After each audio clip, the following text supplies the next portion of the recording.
Čas za Tino Gorenjak se je ustavil. Igralka je našla način, kako se lotiti obraznih gub brez kirurškega noža in botoksa. Ampak recimo so pa ene gube, ki pa niso tako prijazne. Ne? Meni je recimo tale, ko zelo rada mrščimo, ko razmišljam. Kako je? A v redu? Ko mi čakam, da sem tako že umatrana, da me malo naliftaš.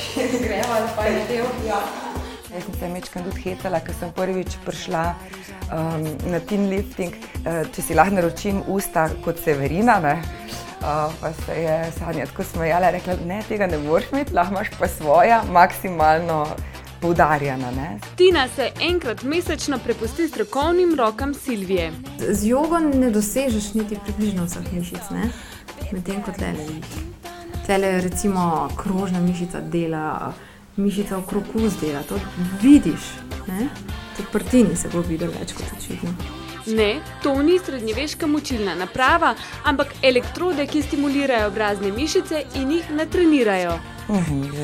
Da bi dazen užitek bil, ne? Ampak ni pa neprijeten, nikakor, sploh.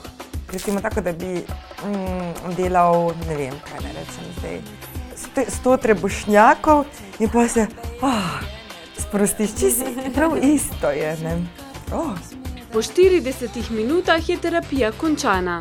Zdaj nisi takole ves čas, ampak je to resnično. Mišice so tiste, ki držijo gora. Nič mi niso umetnega ubrizgali, nič mi niso dali nobenih strupov. Koliko pa na mladostni videz pri Tini vpliva spolna aktivnost? Po mojem kar, ja. Ne, jaz mislim, da, zato ker vpliva tudi antistresno, tako da ja, to bi morali več prakticirati. Poleg Tine na teen lifting hodijo še Maja Martina Mrljak in Zvezdana Mlakar.